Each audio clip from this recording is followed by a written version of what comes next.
Lesson 4 talked about how tempo is essentially the speed at which your feet are moving. Now this is true, but it also did allude to the idea that tempo can refer to blade work. And this is a very important distinction. Tempo does not just refer to your footwork, it does refer to the speed of any action. And one important action is essentially your blade work. If you are following a single tempo with your blade, you might find yourself getting into trouble, especially when you are dealing with a more experienced opponent.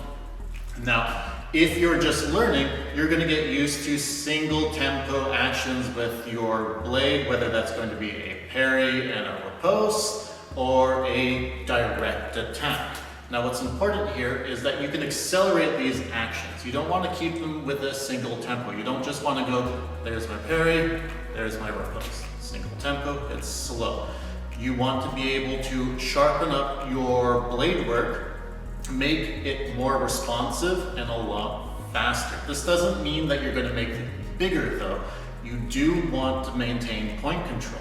So you don't want to be tense in the shoulder or anything. So when we're talking about tempo blade work, we're talking about making it quick, small, and sharp. So you want to keep your actions small when you're executing a faster attack, whether that's going to be a direct attack or a parry. So again, tempo with blade work, this takes a lot of practice. As you get more comfortable in epee, you're going to be able to start sharpening your speed, creating your point control, and finishing your actions in a faster tempo.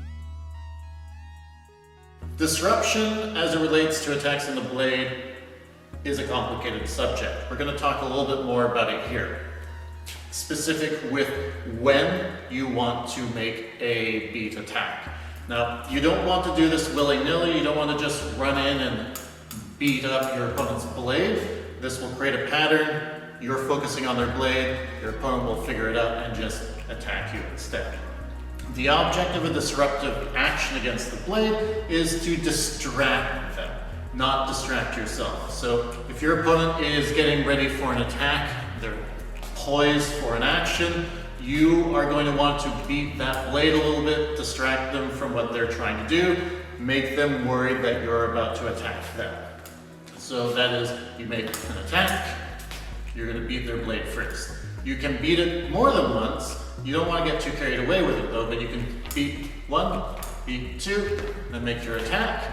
But again, you do this sparingly. You don't want beat attacks on the blade to be your bread and butter, because your opponent will be able to read this. Eventually, they're not going to get distracted by it. You beat their blade, they just extend and hit you. So that's a side effect of beat attacks. In that way, we don't have right of way. So beating the blade doesn't give you any real serious advantage. It's really just a mind game. Make sure when your opponent looks like they're ready to attack you and you want to disrupt their action, you want to distract them from what you are doing, you beat the blade, then you go in. Very simple. Another way of being disruptive in epee can refer to feints, so false attacks, not a real action. And that can be in a shallow lunge to try and invite an attack. That can be presenting line, or it can actually be anything from exposing your leg or your arm to an attack. This can be disruptive because you are changing your opponent's tactics. You're creating a window that they think they can exploit. So if they extend their arm, and you can see their forearm, if you're extending that, that's where they're going to attack. So this is a plan, you're inviting the action. When they come in, you can close down, you can attack their foot, or you can do a parry and finish them off with a riposte. So feints are meant to open up opportunity and break your opponent's original plan. You're inviting them in on your terms. You're not going in on theirs. Disruptive footwork is also something that you can apply. It's a little bit more tricky, and it's not like changing tempos.